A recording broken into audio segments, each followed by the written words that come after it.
India बिल्कुल irrelevant हो चुका है तमाम मामलात में, दुनिया में क्या कुछ हो चुका, और उसके बाद अल्हम्दुलिल्लाह पाकिस्तान ने एक मरकजी किरदार अदा किया।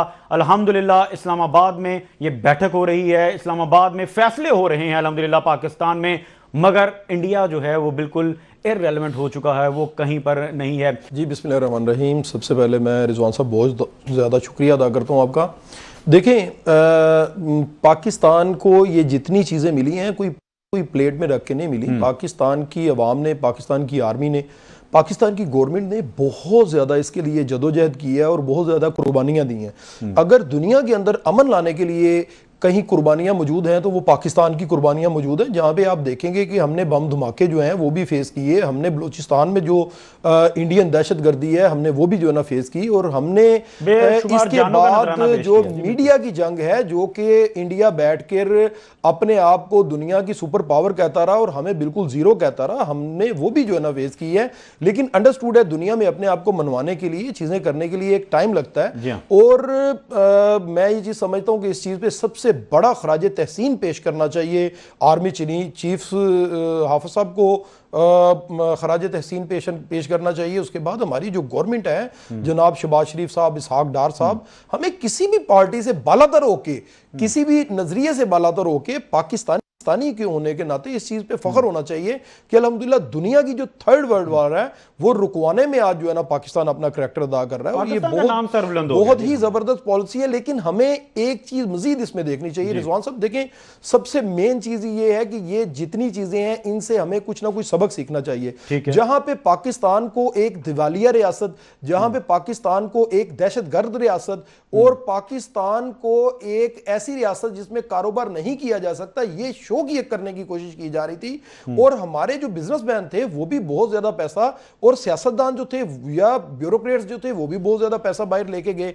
लेकिन बड़ी सारी खबरें पहले भी जो ना आया करती थी कि बहुत सारे सियासतदान और ब्यूरोक्रेट्स और बिजनेसमैन ऐसे हैं जिनका पैसा बाहर जाके मुख्तलिफ चीजों में फंस गया और वो वापस नहीं ला सके उसे। लेकिन आज आपको ये चीजें बड़ी सारी वाजे हो गई कि जो मुल्क के अंदर पैसा था, पाकिस्तान के अंदर पैसा लगाया गया, वही इत्मीनान का सही जरिया भी बना, और जो पाकिस्तान के अंदर काम किया गया वहां पे एम्प्लॉयमेंट भी जनरेट हुई, और आपका भी पैसा यहां पर महफूज हुआ, और अपने फैमिली के अंदर, खानदान के अंदर, अपने घर के अंदर बैठ के अपने बिजनेस किया।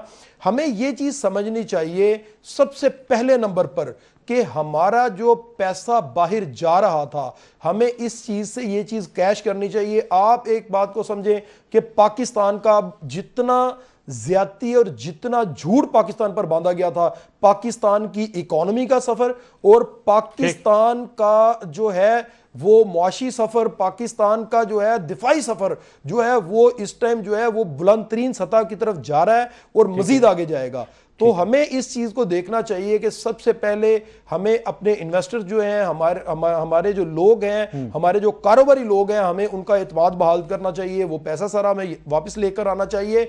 और दूसरे नंबर पर यहां पर मैं कारोबारी हजरात को जहां पे बात कहूंगा, उसके अलावा मैं एक और बात कहना चाहूंगा कि हमारे जो FBR के हजरात हैं, हमारे जो गवर्नमेंट के हजरात हैं, हमारी जो ब्यूरोक्रेसी है, उन्हें भी ऐसा फ्रेंडली माहौल बनाना होगा कि हमारा कारोबारी तबके को डरा कर पैसा वसूल करने की बजाय उन्हें ऐसा एक फ्रेंडली माहौल दिया जाए जिसमें टैक्स की भी कलेक्शन हो, और बजाय इसके कि खौफ का एलिमेंट यहां पे बनाने के, यहां पर फ्रेंडशिप का एलिमेंट बनाया जाए, और जिससे पाकिस्तान की इकोनॉमी भी बेहतर हो और पाकिस्तान का रुपया बाहर ना। यहीं पर ऐड करना चाहूंगा, चूंकि आपने खौफ की बात की है, तो ट्रस्ट डेफिसिट हम अक्सर अपने प्रोग्राम में बात करते रहे कि ओवरसीज यहां सरमायाकारी नहीं करता, सिक्योर है कि नहीं।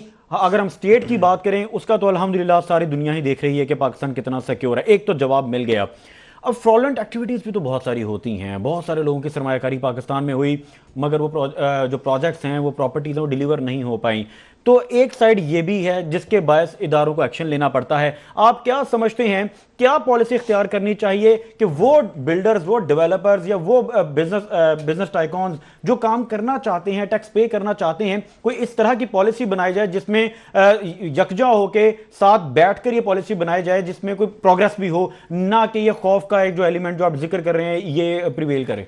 देखिए, सबसे पहले रिजवान सरवर साहब, हमें काली भेड़ें जो है हमारी ब्यूरोक्रेसी में, उन्हें जो है ना हमें बिल्कुल पहचानना होगा, और उन्हें हमें करार वाकई सजा देनी होगी। अच्छा। वो इसलिए मैं कहना चाह रहा हूं, थोड़ा सा इख्तलाफ करूंगा। काली भेड़ें सिर्फ ब्यूरोक्रेसी के अंदर नहीं है, काली भेड़ें हमारे अंदर भी मौजूद हैं। हम तीनों यहाँ पे बैठे हैं, अल्हम्दुलिल्लाह हाई राइज का काम कर रहे हैं, तो हमारे अंदर जो काली भेड़ें हैं, आप उनको उनकी भी तो बात करें ना। आप सारा अगर आप सारा मलबा फेंक देंगे आप ब्यूरोक्रेसी पे, तो आपके अंदर क्या हो रहा है? आप देखें, पंजाब का सबसे बड़ा झूठ इधर बोला जाता है, पाकिस्तान का सबसे बड़ा झूठ इधर बोला जाता है, इस्लामाबाद का सबसे बड़ा झूठ इधर बोला जाता है, और कोई अकाउंटेबिलिटी नहीं है।